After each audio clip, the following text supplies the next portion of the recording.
One of the questions often asked who the sectarian groups operating in Balochistan are, and the answer is we don't know much about these groups. The reason is there has not historically been a lot of cooperation between the law enforcement organizations and different parts of the society. Although Balochistan has remained the epicenter of armed violence and terrorism for more than 2 decades, which has resulted in the loss of thousands of lives, there hasn't been systematic cooperation between law enforcement organizations and different universities, non-profits, and civil society organizations that could look into the study of terrorism and what prompts it. This wide misperception about terrorism and sectarian violence that people think this is something that solely deals with law enforcement and intelligence agencies and it's their responsibility to look into it. But as a matter of fact, terrorism transcends these boundaries, and in order to understand the root causes of terrorism, it's very important to involve social scientists.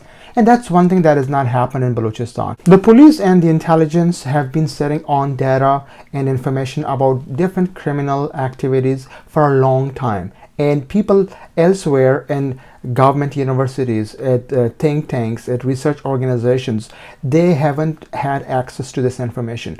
And it is very important to grant access to people from different walks of life, especially social scientists, researchers, who look at this data, who analyze factors where the bulk of terrorists come from, or what age group they are in, what districts, which ones are the districts where the highest number of young recruits come from, and areas that have been affected, the economic background of these people. If you're the head of a university in Balochistan, if you are a part of the government, you have to understand that having a research center, having a branch in your university that looks at terrorism, sectarian violence, human rights, that's very important. That is what is highly demanded. In the last 2 decades that I've been looking at Balochistan, I've been writing on Balochistan, I have never ever come across a report by a university in Balochistan, a professor who has conducted research about sectarian violence, about causes of terrorism. It's very important for universities to understand what is highly demanded in the media, internationally, what people want to know. And I think social scientists have a tremendous role to play here. This is got to be people who look at the society, who are familiar with the history. One thing that's important to know is that politicians come for a short time. Politicians don't stay as long as professors and academics and researchers do. That's why it is very important to give this data to people who have spent 10, 20 or 30 years of their lives looking at the society, looking at the economy of the province, looking at different aspects of the society, the dynamics, how different people interact. And as long as this information, reports and challans produced from investigations from terrorists, from members of sectarian groups is confined to the police and the intelligence community, and researchers and scholars, people from the media don't have access to this information, there will be dots that still need to be joined, and that is where the big disconnect is. A society does not function only if one part of the government operates properly. In order to understand this bigger puzzle, it's so important that people from all these walks of life, professors and researchers and psychologists and criminologists, they all have to be involved in a major task force that looks at this issue, looks at the trends, what has worked, what has not worked. So as long as these people are not involved, I think the government will keep remaining failed, no matter how often the government tightens the security plans. That doesn't help. That's not the problem. No, we are talking about a big social problem. We're talking about sectarianism. We are talking about violence. And in order to analyze these problems, it is very, very critical to involve researchers in the media. And I hope the government grants more access to the media through freedom of information requests, and so that once the media gets a piece of the puzzle, they report these things, and then they come up with the stories of people, and that's how the society begins to relate to the stories of individuals who were recruited in these sectarian groups, these terrorist groups. And even if you're like a school teacher, if you're a university professor, you have a big role. You can play a big role in looking at the dynamics, that what kind of students end up working for these armed groups, and what the factors are. So I think if you're like a school teacher, and if one of your students ends up joining these armed groups, you're more likely to give invaluable insights as compared to an intelligence officer or a police officer. A police officer would have no clue about the overwhelming history that a criminal carries. It is going to be the teacher, it's going to be the community leaders, it's going to be the social workers who would have more invaluable insights about a crime, about a terrorist profile, because they have interacted with that person, they have known, they have seen the evolution of that person. So it's very, very important to involve these members of society instead of thinking that it is the politicians, it's the intelligence, it's the law enforcement that can solve the problem. One question that is often asked: who the Lashkar-e-Jhangvi are and where they come from. The Lashkar-e-Jhangvi originated from the Punjab province, but in recent times all these operations that are taking place in Baluchistan, they no longer depend on the organizational infrastructure of the Lashkar-e-Jhangvi based in the Punjab. In recent times, the Islamic State has become a very attractive organization for a lot of militant wings of different groups, whether it was the Taliban or it was the other sectarian groups. They found the Islamic State has a more attractive platform, which is why we see sort of a migration of different sectarian activists into the Islamic State. In Baluchistan's context, the Lashkar-e-Jhangvi no longer requires the organizational support of the Lashkar-e-Jhangvi Punjab, because it has accomplished sufficient level of sophistication. It has been able to expand its network across the province. So now the operations that are being carried out are predominantly done by individuals from the local community. These are people who speak the local language, they are familiar with the local geography, and oftentimes the Baluch nationalists shy away from the reality that a lot of these operators, a lot of these activists are ethnic Baluch. And however, the nationalists keep making excuses. Either they say that their Baluch immunity system is so strong that there's no way that the Pakistani intelligence can penetrate. But then there are also pragmatics within the nationalists who acknowledge the fact that there has been tremendous radicalization within the society, whether the Pakistani secret services were behind supporting these elements or that thrive. There's often this impression that the Pakistani secret services are using the Lashkar-e-Jhangvi and other Sunni militant groups to counter the Baluch nationalists. It might be true to some extent, but that's not the overall story. Even if there is not a Baluch nationalist movement, Sunni extremists would still be trained, they would still exist, they would still thrive for a number of reasons.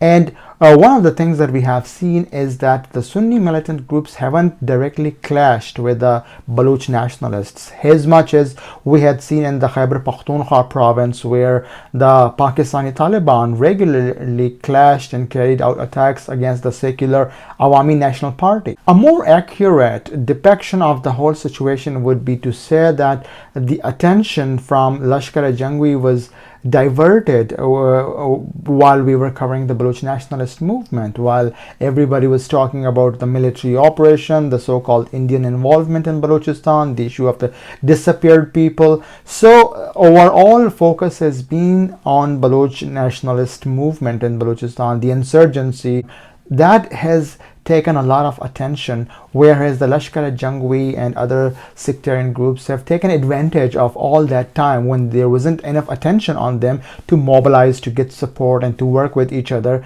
and to expand their network. Now, One thing is important, that you cannot separate the dynamics of the situation in Afghanistan, whether that's the politics, the security situation of Afghanistan with and that of Pakistan, Pakistan's ongoing war against the Baluch nationalists, and also the dynamics of politics in Iran.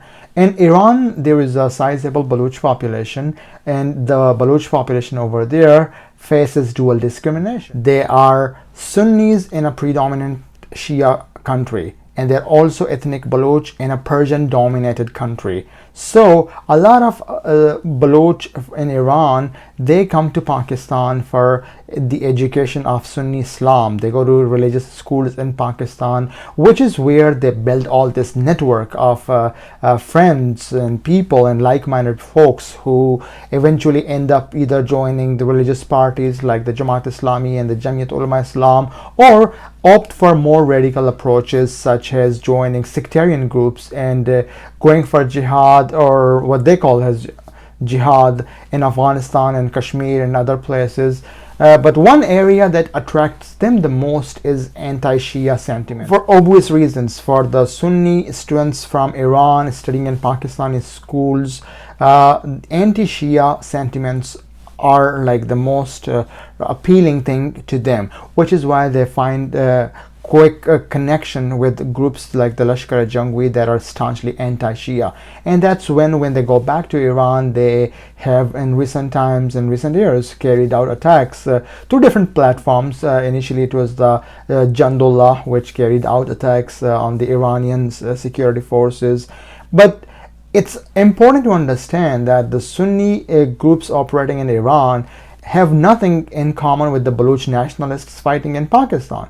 In fact, the Sunnis in Iran look at the Baluch fighters as a threat to Pakistan, and they don't think it's a good idea. They look at the Sunni fighters in Iran look at Pakistan with tremendous respect, because they look at it as a Sunni state where they can go and find easy protection. On the other hand, the Iranians do not necessarily look at the Baluch nationalists on the Pakistani side as natural allies, because they don't think it's going to be wise enough for them to collaborate with the Baluch nationalists to teach Pakistan a lesson. Obviously, it could be an opportunity for the Iranians to teach Pakistan a lesson, but they know that there's a very fine line. If they are supporting the Baluch in Pakistan, then these guys, since they're cousins, they can easily join hands to destabilize. So Iran has been very cautious in terms of picking up its friends and enemies in the region. Now that we know that Pakistan has been unwilling and unable to take action against these groups, the question is, can the international community support Pakistan, can urge Pakistan to take action against these forces? Well, obviously one wouldn't expect the Saudis to play a role in putting out this fire, because the Saudis for so long have been blamed for supporting religious schools in Pakistan, which somehow is considered as the reason, as the epicenter for the jihadi factories. So the Saudis wouldn't be the right country to influence Pakistan, nor would the Emiratis.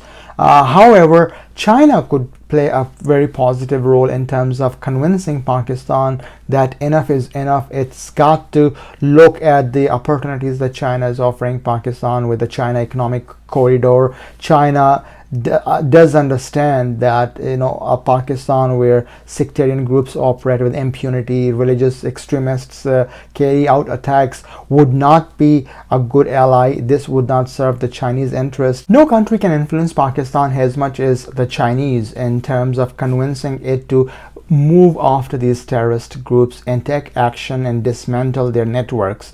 The Pakistanis are very unlikely to listen to the Saudis or the Americans on this, but the Chinese have influence over Pakistan, they have leverage over Pakistan, and perhaps they are the right country that can influence Pakistan in reminding Pakistan of the stakes here. With the China-Pakistan Economic Corridor, the Chinese are spending billions in terms of developing the infrastructure in Pakistan. So they wouldn't want to see a destabilized Pakistan. They don't want non-state actors to operate in Pakistan. It's not as if that China loves human rights. China will only ask Pakistan to take action against these Sunni extremist groups for its own interest, and some of its flagship projects are located in the Baluchistan province. So this wouldn't serve the Chinese interests if these attacks continue. China does not believe that Pakistan has a lot of time to wait and let these non-state actors operate. So China wants Pakistan to